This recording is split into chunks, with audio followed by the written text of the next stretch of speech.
Lovely.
Hello, everyone, and welcome to Crucial Conversations on Cognitive Diversity.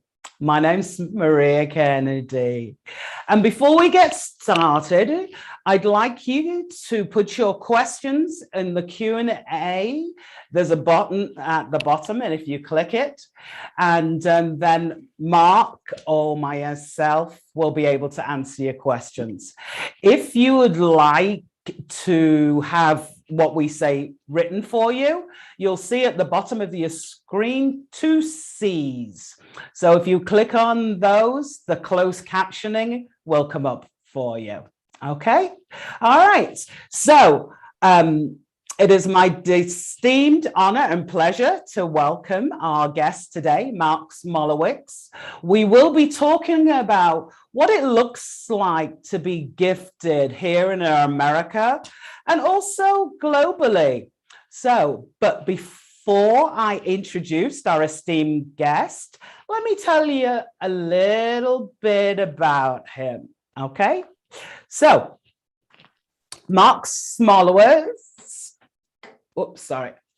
So Mark Smolowitz is a multi-award winning director, producer, and executive producer who has been significantly involved in 50 plus independent films.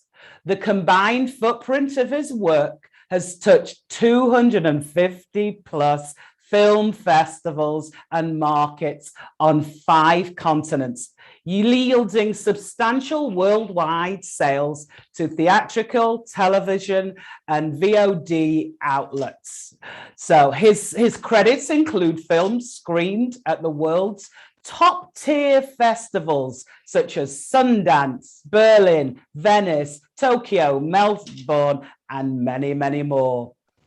In 2016, he received one of the prestigious Gotham Medium Fellowships to attend the Cannes Film Festival's Producers Network, making him one of the USA's most influential independent film producers. In 2021, which is now, Mark is currently in post-production of The G Word, a feature-length documentary that aims to be the most comprehensive film ever made on the topic of gifted, talented, and neurodiverse education across the United States.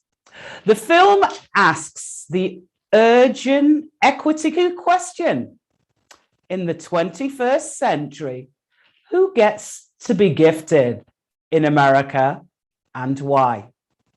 And is poised to premiere in 2022.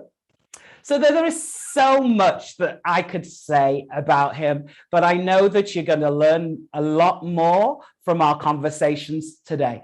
So it is my distinct honor and privilege to introduce today's esteemed guest, director, producer, Mark Smolowitz. Thank you, Maria. That was such a kind introduction. I'm so happy to be here with you today. I was thinking to myself, I'm going to be joining crucial conversations, so I better be, good and ready to contribute some crucial conversation here today. But I think I can do it. I'm feeling up for this task. I had my lunch, so I'm ready. Awesome. Well, I believe in you, Mark. And before we get started, I just want to say a huge thank you. I know you are so busy. You have an amazing program starting next week, and we're really honored that you would spare the time to come and join us. Oh, my total treat. And, these kinds of appearances for me are so important. I really welcome the chance to kind of step out of the work and into the community to interact with the public. And so I look forward to hearing from all the attendees and answering your questions at the tail end of our discussion. So thanks so much. Cool. So, thank you very much, everyone who's answered the poll, and I'm going to turn it off now. And so let's kick off and let's just get right into the nitty gritty. So as I mentioned, Mark, the G Word is set to premiere next year. I know I'm on the edge of my seat and I'm so excited. Mark, can you tell us just a little bit about the G Word? What sparked it? Why did you get involved? Well, of course. So first of all, I too am on the edge of my seat. So when you're in post-production, it's like a slow birth. We're really like deep in the creative journey right now, editing the film. And I have this kind of hurry up and wait sort of mood that I'm sort of in, where I have to kind of like do the deep work of figuring out the stories, right? But we're really excited, and next year is our goal. So let's aim for that.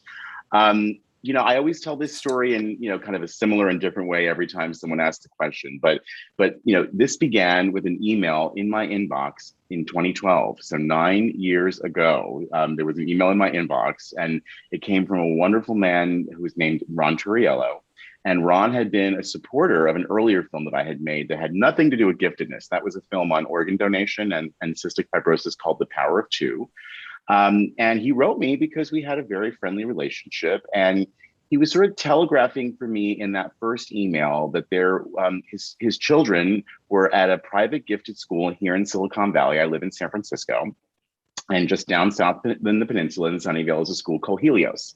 and his children were enrolled there. And he was telegraphing for me that his children and a lot of the other parents and children in the school were sort of suffering through the same kinds of challenges, and that a lot of those challenges had to do with sort of social, emotional challenges. And I thought that was really interesting. And the reason why it piqued my interest is because I had been one of those gifted kids in the 1970s in public schools who was pulled out of my traditional class to be in a different class twice a week with other gifted kids. So I had been identified and I had been supported.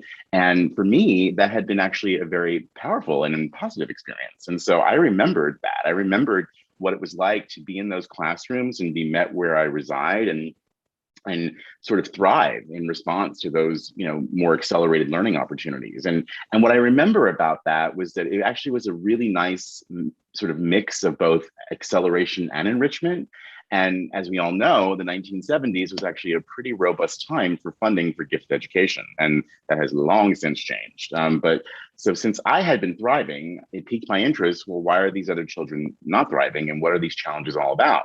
So I went down to the school and we spent some time with teachers and the students and the families. And we actually picked up the cameras, and this was in the fall of 2014 by the time that happened, and did some preliminary filming. And I just kind of fell in love with the children there for all kinds of reasons, and the families. But I kept asking another question, which is sort of a question that reflects my worldview as a filmmaker. So a lot of the films that I make have sort of a social justice lens and are really about that, right?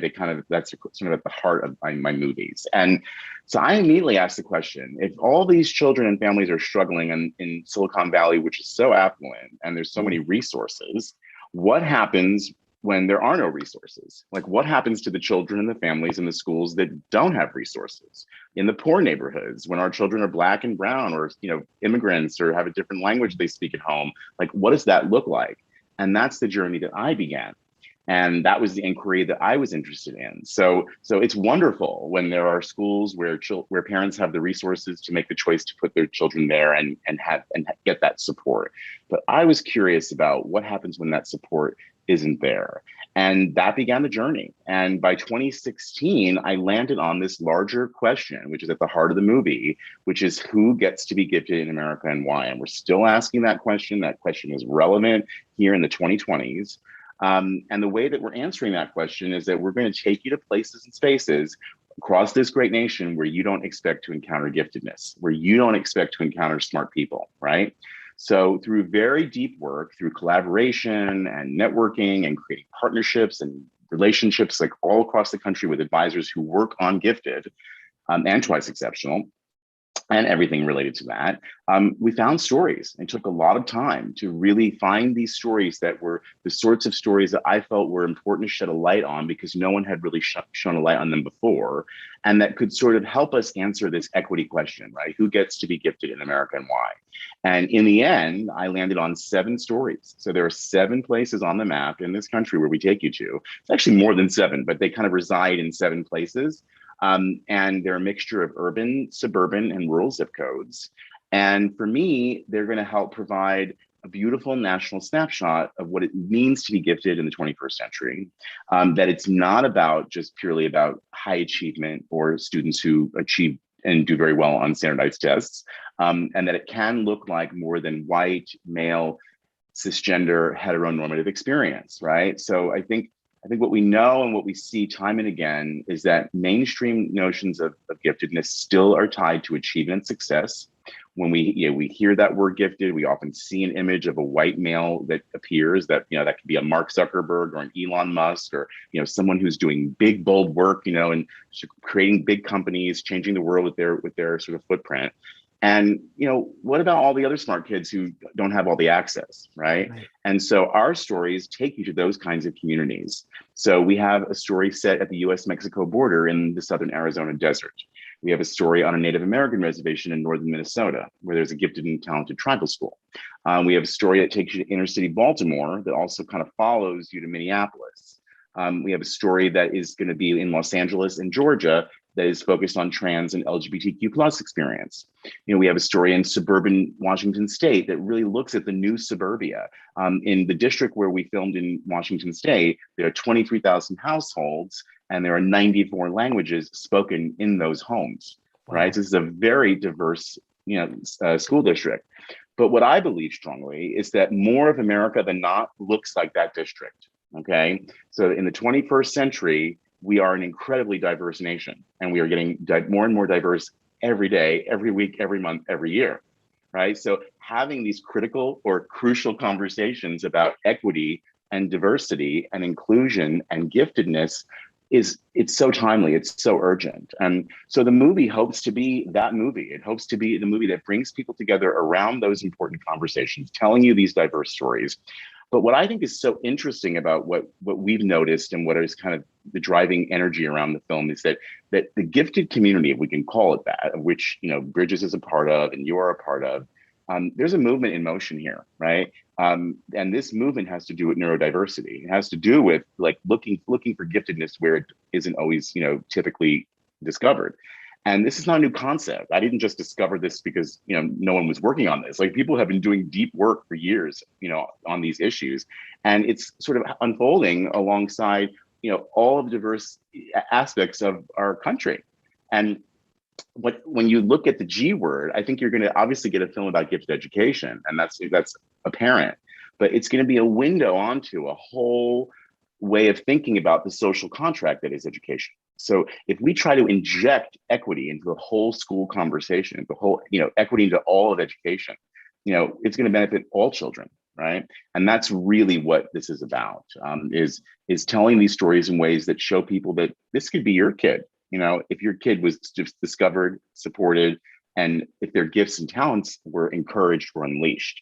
And I mean, one of our stories starts inside a prison and really contemplates like who are we not supporting, and what would it look like if we could support them, right? And think of the societal benefit if all these gifted and intelligent people inside who are incarcerated could actually be supported to be successful. So that's the G word, and it's been an amazing journey. And along the way, we have met incredible organizations, incredible leaders who are doing deep work in every kind of zip code in this country. That has scaled to relationships around the world where we have partners everywhere. And we're trying to use the film to create impact. So I can talk more about that in a few minutes, but that's really sort of the bottom line here for me is impact, like making this movie in a way that creates big, bold conversations at a national and international level that gets people thinking differently about giftedness, differently about intelligence, and certainly about neurodiversity. That's amazing, Mark. You just, the film is really just speaks so much to my heart. I was so happy when you mentioned those people that are incarcerated, because for many years we've talked about the fact that some of the things that the people who are incarcerated have done in order to get there, I'm going, if we could have moved that to a legal pursuit, they would be like multimillionaires. They would have been create things that would have improved the lives of so many people. But again, it's that lack of opportunity and that needing to even fight to be identified. But one of the things that struck me that you also mentioned was finding those gifted people in places that we don't expect. Because traditionally, you're right, we have assumed that giftedness is an elite space that is occupied by people who look like Mark Zuckerberg and not people who look like me or my son or have anything about them that is not, I don't know, traditionally accepted. So I'm really super excited that people will get that opportunity to see people as gifted, and hopefully maybe, because there's also that concern that the word gifted in itself is a problem. And I don't want to pull you into that discussion, but we've often wondered, should we be calling it something else? If we didn't call it gifted, would it be more acceptable? Or would it be easier to identify people if we didn't want them to be elite? If we could just highlight those strengths, those things that people do really well, maybe that would be a better way rather than saying that they're gifted. Well, so I absolutely want to have a conversation about, the problematic aspects of the word gifted and sort of how we define that word and how we use that word. And, for me, words matter. Words are everything, right? And I think that we call the movie the G word almost by accident. Like in the beginning, it was kind of a working title. And then it sort of, kind of started to make sense to me because that G, which if you say the word out loud, gifted, which makes everybody sort of nervous and uncomfortable, people roll their eyes, they think it's elitist, some think it's racist, kind of, we can talk more about that in a minute, is so loaded and has so much baggage around it, both social and historical and cultural and otherwise.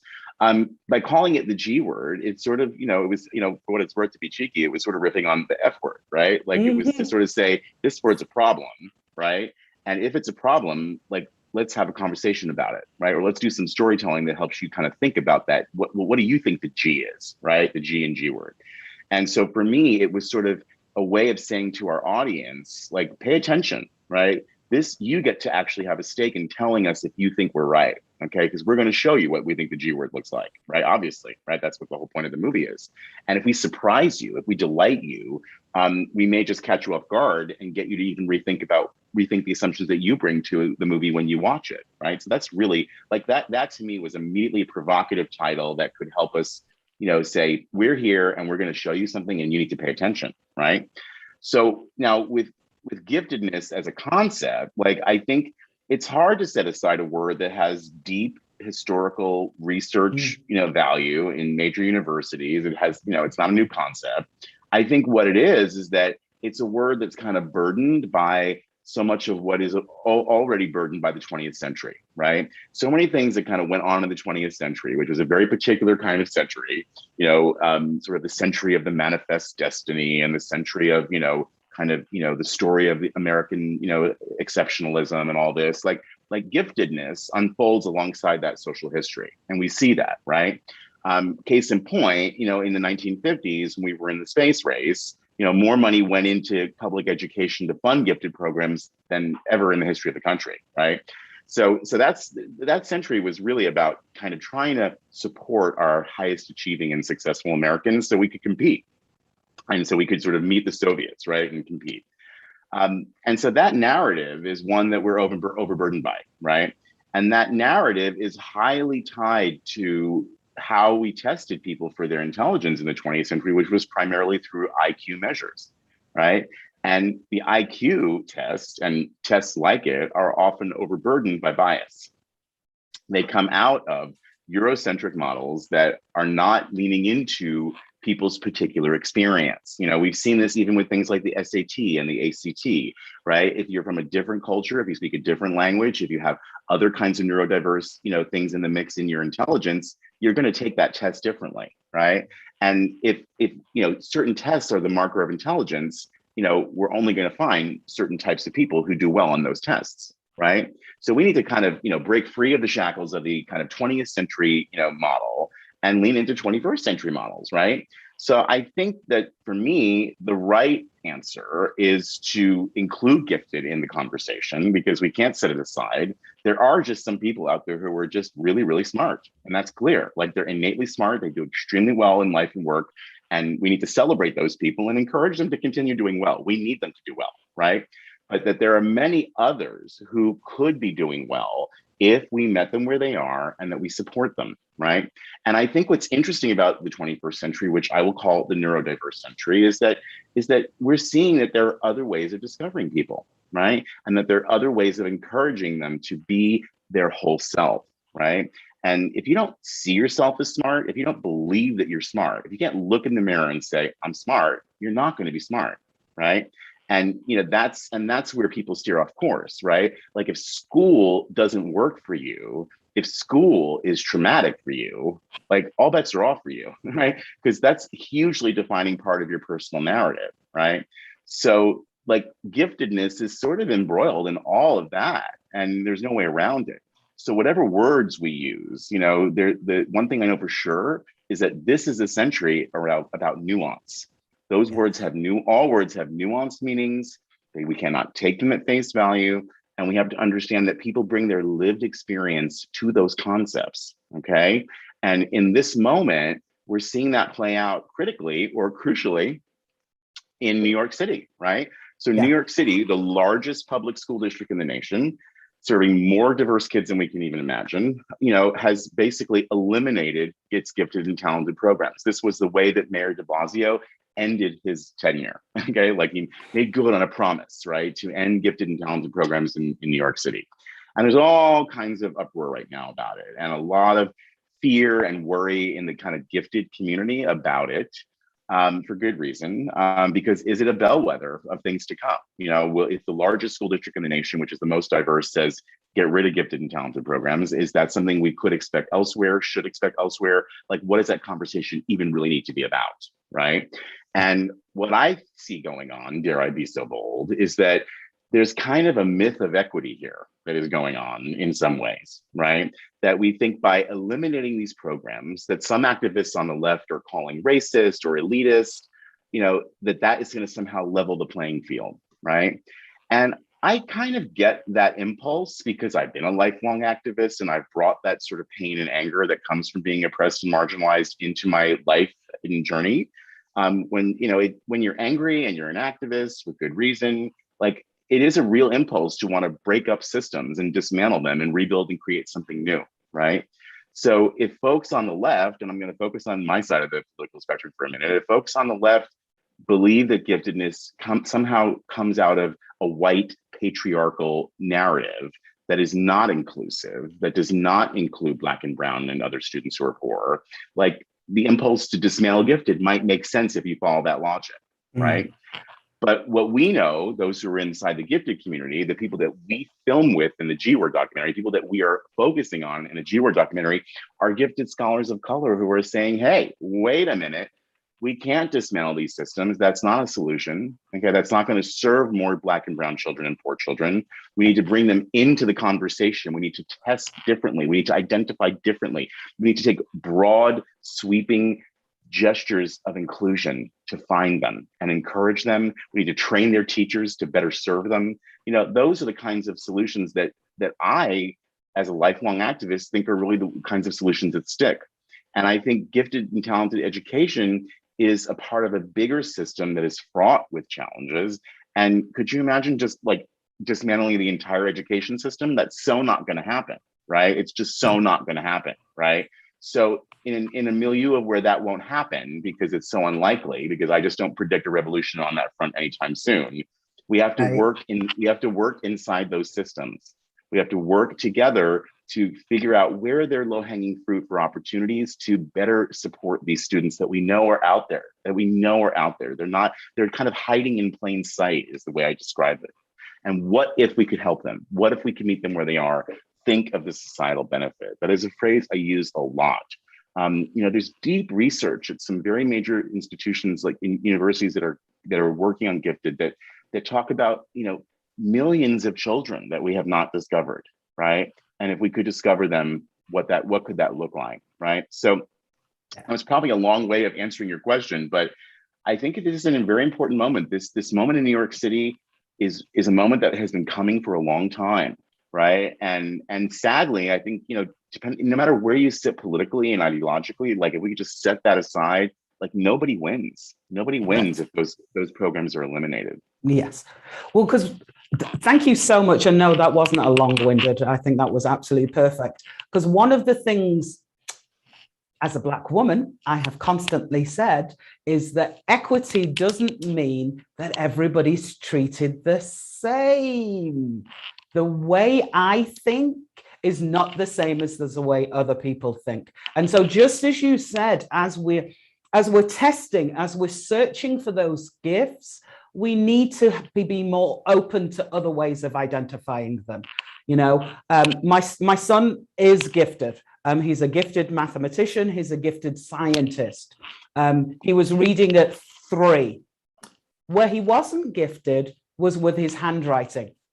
And they wouldn't let him into a gifted program at his high school because his handwriting wasn't gifted. I'm going, he tests off the chain for mathematics and science, but when it came to writing stories, that just wasn't his jam. And I'm arguing with the teachers going, but he out-tests everybody in your school at mathematics, but he can't get in the math program. No, because he's not gifted in all three of the core areas. So I'm going, he misses it out. And who else misses out? Maybe there's a child who's only gifted in science, but they don't get any access. So I'm constantly trying to break or upend the status quo in the way we identify. And one of the things that I love about G Word is that you talk also about not so much IQ, but that EQ, because our identity and everything is really all a part of who we are.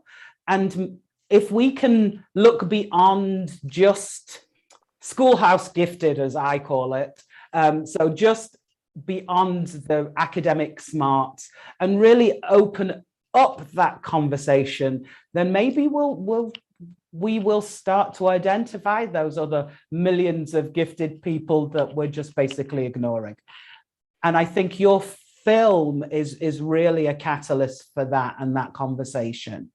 I know you've been working on it in sections, so there's like 7 stories. Where are you up to in the sharing of those stories? Well, so we are at a point where all of those 7 stories have been filmed, and we were fortunate to do pretty much all the filming just before the pandemic happened. So right around late 2019, we had kind of reached an incredibly strong milestone with the filming, and we are sort of in that place where we are editing them together, right? So 7 stories, trying to make sense of these 7 stories on their own. So I treat them each as their own first, and make like what we call assemblies. So this is kind of a bit about my directing process. When I work with my editor, we're creating those assemblies. And so I want to see those stories on their own, right? And kind of make sure that they're working on their own. And then the job of making a feature-length film is then to weave them together in this beautiful, lush way, right? Like poetry. And we will be delivering a very poetic, immersive film that really gives you a sense of place. We're going to use beautiful drone cinematography to take you from place to place, give you a sense that this great nation is, it's a panorama, it's a mosaic of urban, suburban, and rural zip codes that look and feel and smell and taste like one another, right? I chose these 7 stories because I felt that they were strongly exemplar of the kind of zip code that they represent. Right. So what I always point out, the one in suburban Seattle, it's 30 miles north of Seattle. And I really believe in my heart of hearts, it may not be exactly where you live, but if you live in suburbia, whether that's in Missouri or Florida or North Carolina or Vermont or wherever, you're going to relate to that story. It's going to feel similar and familiar to you. And so that was the idea. Like, let's curate 7 stories that really can give people points of entry that may look and feel and smell and taste somewhat like where they live, not exactly like where they live, but really give them a point of entry. So then, in addition to the 7 stories, I've filmed with some 40 experts, including Susan Baum from your organization. All the top tier people who are really kind of, the gifted community, as well as some other experts who aren't traditionally known for being in the gifted community, but really are thought leaders that help us think about education in different ways, connecting the dots around the equity piece, thinking about identity and intelligence and giftedness and creativity and the brain and all these different parts of ourselves and how they come together when we support the whole person. So once we get the 7 stories woven together, we'll also be weaving in those different voices. And they're people who are established veterans in the field, who are in their 70s and 80s and have been doing this deep work for a very long time. And then there are some new and emerging voices. And that I really love, showing those kind of emerging and established people side by side in the same movie, because we learn so much from both. This is an incredibly beautiful and inclusive community with big, bold ideas. And not everybody always agrees on the same thing, but that's okay. Like, we can agree to disagree and have a conversation about how to serve these kids, right? And adults, and adults too. Most definitely. Always want to highlight our gifted adults. But yeah, so in this editing process, we're kind of in the home stretch. I mean, I feel like the next 6 months are going to be a revelation for our progress. And full transparency, we're always fundraising. So that's a big part of making an independent film, right? You have to fundraise to pay to keep the movie moving forward. And that's been a lot of our journey. We've raised a lot of money, but it's been in sprints, and we'd raise and then we'd go shoot, and we'd raise and then we'd go shoot, and we raise and go shoot. And it's given me the time to sort of sift through my ideas, my creative impulses, how to tell these stories, where to find them, what do I want my visual style to look like, what's the editing and pacing going to look like. And for those who are interested, they can actually go to our website, which is thegwordfilm.com, and they can actually experience and watch 6 shorts that we've made along the way. So that's 56 minutes of short film content that people can enjoy right now to really get a hit on what this movie is going to feel like, and some of the people and the voices that we're going to be sharing with them when it's done. That's beautiful. Thank you so much. So Mark, you have a clip that you'd like to share with us? Can you give us a little background on it before we share it? Sure, my pleasure. So we put together this clip. It was actually initially a clip for our Kickstarter backers to kind of give them something special and say thank you for your support. And I thought I would share it here today just with your audience to kind of give people a little bit of a sneak peek of one of the stories. So this story is set in northern Minnesota on the Fund du Lac Reservation, which is a Native American reservation about 40 miles outside of Duluth. And this is where there is a gifted and talented program on the Indian reservation. And the story goes here that I was at the SENG conference. So SENG is an important organization in Gifted, the social emotional needs of the gifted. And they have an annual conference every summer. And this was back in 2017, and I was very early on with making this movie, and I was invited to do one of their keynotes, in front of the whole audience. And then I attended the conference. I went to all these different sessions, and there was a session called, something like, Native American and Giftedness, Project North Star. So Project North Star was a project, funded by the Javits grants, which are major federal funding for Gifted, to do gifted and talented work on Native American reservations in Minnesota. So I think it was money that was dispersed over 6 reservations. And the presentation really inspired me. I loved learning about it. And so I decided to look into it and figure out, could we get there? Is there a story there? And about a year and a half later, we were there filming, and we were on the reservation spending time there. And so you meet a little bit of that community in this clip that you're about to show. It also has a couple of experts in there, and we can talk about them on the other side once people have watched. Cool. Awesome.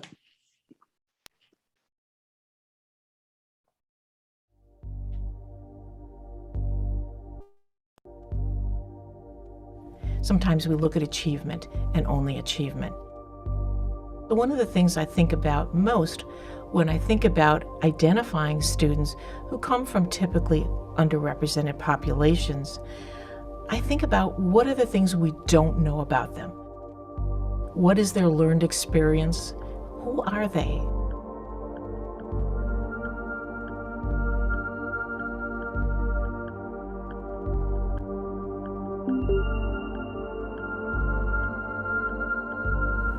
We have massive amounts of data and very little wisdom. My prayer for society is that we honor the whole person, honor the whole heart, the gift of holding community, right? The gift of holding space, the gift of being able to celebrate and to bring ceremony. All of that's required when a civilization goes into crisis and has to rediscover its root story, or reinvent it, or create it new. And so much of those people who could do that work are labeled early and shunted away.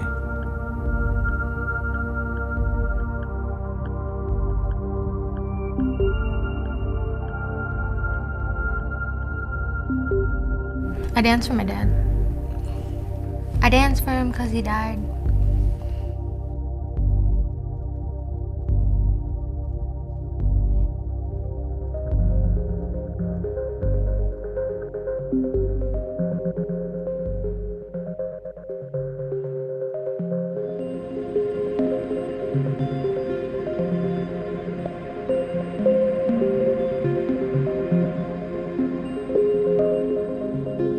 We had to start thinking about giftedness in a different way. we had to really think about what are the values of this community. And their culture is woven into everything they do.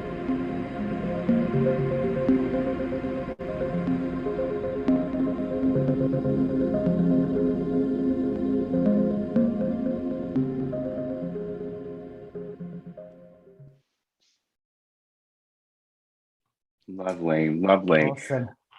Yeah, so maybe I could just jump in, Sure. Maria, just to kind of build on what we just shared. So that's really just a breath, right? Just a sketch of a scene from a much bigger story. The assembly for that beat, which we call our Native American beats, is currently about 20 or so minutes, where we really spend time at that school. We meet the principal, the vice principal, and many of the students, and it's sort of wrapped around by this pretty stunning narrative that has to do with historical trauma, right? So the two people that you see as experts in there, the woman is Wendy Behrens, and she's in the Office of Education in the state of Minnesota, and she's their kind of gifted and talented lead. And she was the one that basically got the funding from the Javits grants to be funneled into the Native American reservations. So she was an amazing way to kind of connect those stories.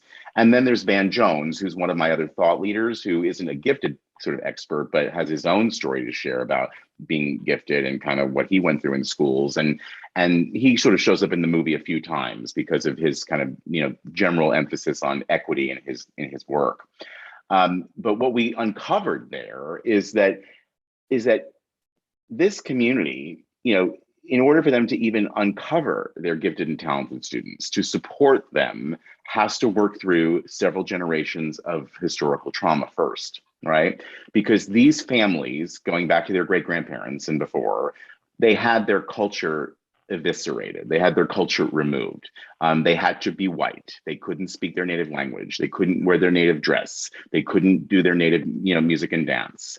So while we were there, that's what we uncovered. And it was incredibly powerful to see these children, kind of reconnecting with their language. So these people speak Ojibwe, and the school's Gifted and Talented program focuses on, first and foremost, on teaching them Ojibwe again, right? Getting them to reconnect with their language and their culture and their identities, okay? So it couldn't have been a better fit for this movie, right? Because this film is a polyvocal meditation on how giftedness and identity intersect in this century. And there's, so much, misunderstanding around indigenous cultures in this country, what we did or did not do to Native American communities in this country. And we landed at a school where they're working all this out in real time, and their children, will either work it out or not, and they will either succeed or not based on how deeply this is worked out, right? And we met with these children, and they're so incredible. Some of them are so bright, or just brimming with creativity and potential. And you see their excitement that comes through in learning their language again, in learning Ojibwe. So some of those classroom shots that you see are them actually preparing for a quiz show in Ojibwe. So we feature that in the movie. Yeah, it's really powerful. And we meet some elders on the who are also on the reservation, who have been volunteers at the school, who really try to mentor these young people to kind of work through the trauma, to work through the pain that has been sort of passed down over generations. And of course, in the mix there, what is poverty, drug problems, alcohol problems, separated families. There's a lot of things going on there that come through in our film. Our film really focuses on the gifted piece, but then leans into the fact that you can't talk about school if you don't talk about all these other things, right? And so it's very, very powerful, and it's not something that we see very often. And just the fact that even the Minnesota Office of Education had the wherewithal to understand that these people live in our state. They are, they are here. We need to serve them better. Let's find some way to do that. And Project North Star was how they did it. And they had a lot of success. And of course, as so often is the case, Maria, it's contingent on good leadership, right? Yes. The principal and the vice principal are amazing. And the vice principal in particular was this kind of incredible woman who's one of the characters in these scenes. And her name is Sharon. And she, she's running around doing recess. She's like wearing so many hats in this school. She's the gifted coordinator and the special ed coordinator. She's wearing both hats, right? There's so much, there's lack of funding. and people are stretched, but yet they're somehow there for the kids, and and a lot of our stories are like that. I mean, I think this one in particular is quite touching because it's quite sad at times. Mm. There are other stories that are, I think, more sort of upbeat, more hopeful, because the communities have been doing the deep work for a long time. And this particular one in North Minnesota, it feels like it's nascent. They're just starting to figure out how to solve these tough challenges around historical trauma. So we catch them in that moment, and there's a sadness to that story. There's no question. This movie will show you tough things. We will show you tough things. There's no question. Like, this is tough stuff. There is a dark side to all this. But Good. I want to promise you that we will not beat you up. I'm not here to make you cry. I want to touch your heart and get you to think differently. But we're going to show you hope. We're going to show you solutions. We're going to show you light over dark. Okay, that's really I want at the end of this movie, at the end of 100 minutes or however long it winds up being, I want you to leave inspired to go take action in your own community about this stuff. That is really the goal. Yeah. And if I just beat you up with stories that are upsetting and heartbreaking, like, what are you going to do with that? Right. So we have to show you the dark and show you the light and leave you with the light. And that's something that I've learned in my own life, in my own journey through my own trauma, is that, we all have the power to push through if we can really embrace empowerment and let that be how we lead through our lives. And that's a big piece of this movie is really how giftedness and trauma and empowerment kind of all are a part of the same story. And how do we land on empowerment? Like, how can we really be in that space? And that is a space typically where we are best when we're not alone. Like, we can be individually empowered for sure, right? But collectively, we are so much stronger, right? So much stronger. That is so true. Thank you so much, Mark, because working with 2E students, trauma has just been so pervasive. So most of my students are suffering. But one of the things that I also love about the movie, and just what you said, it's about setting us up to take action. That's one of the things that I want us all to be able to do. Because if we sit down and do nothing, then we maintain the status quo and we don't make it better for anybody. Now, the G word has a manifesto. So it doesn't just end with the movie. And in fact, you have a whole program next week, which came out of the manifesto, I understand. Yeah. Can you share that with us? Beautiful. Absolutely. Yes. So this is a huge piece of how I work and how many filmmakers work, quite honestly. Like, we are making these documentaries because we want to change hearts and minds about big issues, right? And sometimes that looks like talking to legislators and helping on a policy front. Sometimes that looks like building awareness, and awareness as a way of kind of, creating important discussions that empower people to take action in their own lives, in their own communities.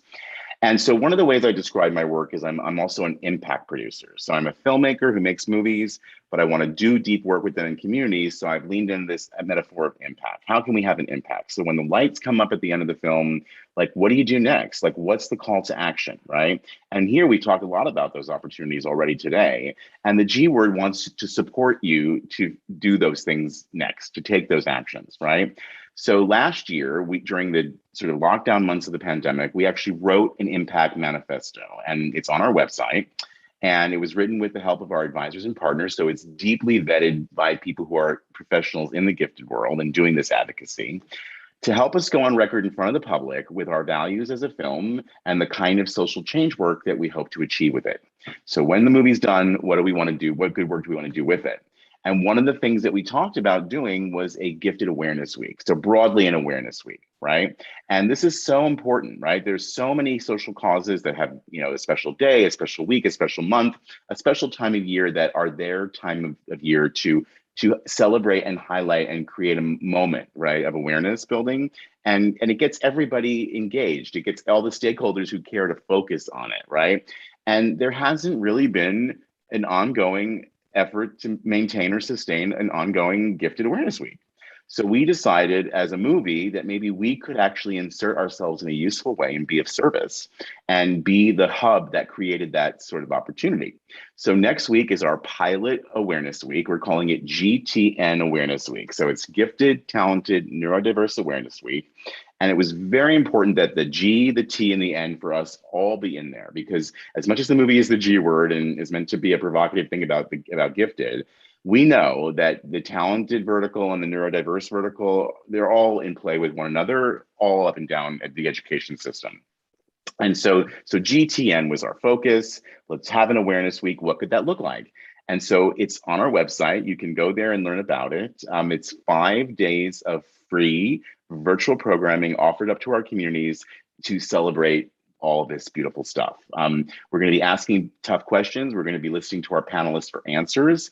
And for me, it's also really about what I call assessing the state of giftedness here in the fall of 2021, right? So we are just coming out of barely an 18-month or more pandemic, right? And this has really upended our civil society in every way. And we've seen the cracks in our school systems, regardless of the kind of school your children are attending. Like, it's just been tough for families, and it's been tough for everyone, right? So now that this fall that we're back to school, back to work, we see ourselves re-entering civil society in some way that is hopeful again. Like, what kind of civil society do we want to go back into? What do we want to create right now? What do we want to build together, right?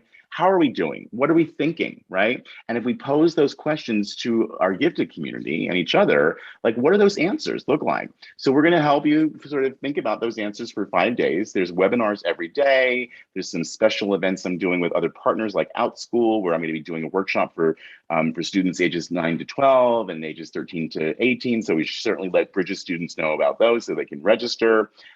There's a lot of different things happening next week that are on different topics. So just like the film is about giftedness and identity, I've got a panel on LGBTQ plus stuff. I've got a panel on Latinx experience. We're doing a panel on legislation and looking at the past, present, and future of our policies around gifted. We're doing lots and lots of things. And it feels like an opportunity just to take stock of who are we, how are we doing, what are we thinking about, and what kind of goals and priorities do we want to set for next year or for the years ahead. So much of the work that we do, in our lives is about multi-year strategies, right? So we're not going to fix this stuff overnight. Let's take a moment and a breath next week to kind of really connect with each other again, and in a celebratory way, ask some tough questions, hear each other talk about those answers, but really under the frame of positivity. Like, an awareness week for me is all about celebration, right? So the people on our panels are ready to engage with each other, celebrate their work, their milestones, the work of each other. That's critically important to me. This is not about embracing the opposition. This is about getting together and celebrating like-mindedness, and that we have a stake in this together. And I also want people to feel like they're a part of the G-Word enterprise. Storytelling belongs to everyone. I happen to be the fortunate guy that gets to make the movie, and myself and my team, we're doing this wonderful work together, and we're so proud.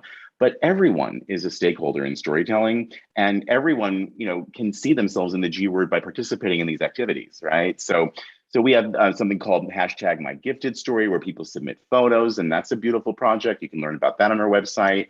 We're doing these Instagram videos where people are asking and answering questions that we've seeded to kind of get some interesting social media conversation happening about where are we now at Gifted. I think we have to kind of do that with each other, is sort of touch back with ourselves once in a while. Where are we right now? What are we thinking? Our GTN Awareness Week hopes to be that kind of communal, contemplative celebration of giftedness next week. And you can learn about it on our website, and you can register. And if you register, you'll get a morning email that gives you like the programs for the day. And of course, people can join live, like they join your webinar here. But they also can access the recordings and watch them later, and connect with them on our website, and so on and so forth. It's amazing. I think we have, at last count, more than 600 registrations already. Oh, so yes. I'm so looking forward to next week. I'm super excited about it. So people can still send you #MyGiftedStories. Absolutely. So they can send them, then we'll get them into our rotation so that they go to our website. So it's a very simple task. You just take a selfie photo, or, and you hold the sign, that has your zip code on it and 5 ways that you want to describe gifted, talented, neurodiverse stuff in your zip code. So this idea of a zip code was something that I leaned into very early on. It's actually interesting. I see a question about from Jana Parker about sort of data sets. And what's really interesting about Gifted is that, and so much in education in general, so much in civil society, is that some of the most interesting data sets are actually organized by zip code, right? So super hyper local, right? And what we know about Gifted is that Gifted is local, right? It's so local, like sometimes so local, it's down to the school, right? Yeah. And if the school principal gets it and believes in Gifted and wants to champion it, then that can be a wonderful school for gifted and twice exceptional children, right? If the principal doesn't get it and doesn't want to lean into it at all, then all bets are off for that school, right? So a different zip code can have a very different expression of what gifted, talented, neurodiverse experience looks like, right? Whether you live or work in that zip code, if you're a stakeholder, you probably have a sense of like how you would want to, what kind of sign would you want to hold up, right? I live in 94112. And my sign would be my sign. You live in your zip code, they live in their zip code. Everyone could hold a sign. And there is something kind of powerful about taking a selfie photo, holding that sign. You know, some young people aren't ready to show their face, so they can, hold it in front of their face, whatever works. Everyone's comfort is key. But we'll get them into our Instagram rotation. We'll brand them, My Gifted Story, and we'll get them out in the world in this beautiful panorama and mosaic of images. And we love sharing other people's sort of empowered self-representation. Like that's the sort of the spirit of this movie, is like, let's all represent ourselves to each other. And I really believe in that. And I think young people get that. Like, young people are so savvy with their smartphones, like they're ready to do it. And, they need training, they need support, they need our mentorship. They need to learn how to engage with media in literate ways, but their impulses are extremely sophisticated, right? And they tell great stories. So if we can encourage that on our socials, we want to breathe life into that. So hashtag My Gifted Story. Mark, I cannot thank you enough. It has been so amazing getting to talk to you and hearing all about the G Word and the amazing GTN Awareness Week. Can you just remind people of the website that they need to go to access all of that information? Yes, so we are at thegwordfilm.com. So THEGWORDFILM.com. Very easy to remember. And that's where we are on our socials. So at the G Word Film. So on Instagram, on Twitter, on Facebook, we're very active. We aggregate a lot of content from all of these communities. We showcase it and we try to share it in ways that get people talking about these topics. So join the conversation. Go to our website, watch the shorts, learn about GTN Awareness Week, and register and be a part of next week's momentum. And let's create this momentum together. Your audience is obviously our audience. We want you to feel a part of this movement, and it's a movie, but it's also a movement, and we share it with you. Please feel welcome. Thank you again so much, Mark. Like I said, it's been a real pleasure speaking to you and learning for you. And I do hope lots of our viewers will join in your GTN awareness next week. I will be there. I get to be a guest, and I'm super excited and really honored.